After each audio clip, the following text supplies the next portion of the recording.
Hello friends, നമുക്കൊരു authentic style, ഒരു traditional way of ആട്ടുംകാൽ soup അല്ലെങ്കിൽ മട്ടൻ സൂപ്പ് പെട്ടെന്ന് നമ്മുടെ വീട്ടിൽ ഇൻഗ്രീഡിയൻസ് വെച്ച് വേഗം ഉണ്ടാക്കിയാലോ. വേഗം വാ.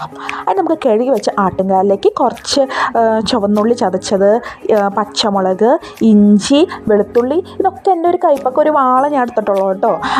ഒക്കെ ചതച്ച് ചേർക്കുക. അതിലേക്ക് കുറച്ച് മഞ്ഞൾപ്പൊടി, കുറച്ച് മല്ലിയാണ് ചേർക്കേണ്ടത്. എൻ്റെ കയ്യിൽ മല്ലി ഇല്ലാത്തതുകൊണ്ട് ഞാനിവിടെ മല്ലിപ്പൊടിയാട്ടോ ചേർക്കണേ. ഇത് 2 ടീസ്പൂൺ ചേർക്കണില്ല. എൻ്റെ മഞ്ഞൾപ്പൊടിയിൽ സ്പൂൺ ചെറുതായതുകൊണ്ട് ഞാൻ 2 പ്രാവശ്യം ചേർക്കുന്നുള്ളൂ. ഒരു സ്പൂൺ ചേർത്താൽ മതിയല്ല അതും. അതിലേക്ക് ചതച്ച് വെച്ച കുരുമുളക് ചേർക്കണം. കുരുമുളക് പൊടി ചേർക്കുന്നതിൻ്റെ ഏറ്റവും നല്ല എഫക്റ്റ് ആയിരിക്കും ചതച്ച് വെച്ച കുരുമുളക്. ഞാൻ കുറച്ച് കുരുമുളക് മാറ്റി വയ്ക്കുന്നുണ്ട്. ഈ സൂപ്പ് ആയ ശേഷം അതിലേക്ക് കുറച്ച് മുളക് ഇങ്ങനെ ഇടാൻ വേണ്ടിയിട്ടാണ്. എനിക്ക് സ്പൈസിനെസ് ഭയങ്കര ഇഷ്ടമായത് കൊണ്ടാണ് ഞാൻ കുറച്ച് മാറ്റി വയ്ക്കണേ.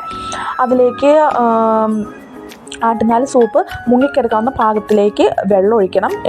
ഒരു ഏകദേശം 1 ലിറ്ററോളം വെള്ളം ഞാനിവിടെ ഒഴിച്ചിട്ടുണ്ട്. അത്ര ഒന്നും ഒഴിക്കുന്നുണ്ട്, കറക്റ്റ് 1 ലിറ്ററൊന്നും ഞാൻ പറയുന്നില്ല. നമ്മുടെ എത്രത്തോളം നമ്മൾ എടുക്കണോ അതിൻ്റെ ഒരു മുങ്ങിക്കിടക്കുന്ന ഭാഗത്തിന് വെള്ളം ഒഴിച്ച് കൊടുക്കുക. പിന്നെ ഇതിൽ ആവശ്യാനുസരണം ഉപ്പ് ആഡ് ചെയ്യണം. ഞാനിവിടെ ഉപ്പ് ഇങ്ങനെ പൊടിച്ചേർന്ന് അതിൻ്റെ കട്ടിയായതുകൊണ്ട് ഞാനിങ്ങനെ പൊടിച്ചേർന്ന കേട്ടോ. ആ ഉപ്പൊക്കെ ഇട്ട് അടച്ച് വെച്ച് ഹൈ ഫ്ലെയിമിൽ ഒരു വിസിൽ കേൾക്കണം. ഒരു വിസിൽ കേട്ടാൽ അത് ലോ ഫ്ലെയിമിൽ ഇട്ട് 10 വിസിൽ കേൾക്കണം. ലോ ഫ്ലെയിമിൽ തന്നെ ഇട്ടിട്ട് വേണം കേട്ടോ 10 വിസിൽ കേൾക്കാനായിട്ട്. അത് കഴിഞ്ഞാൽ നമ്മുടെ അടിപൊളി ആട്ടുംകാൽ സൂപ്പ് റെഡിയാണ്.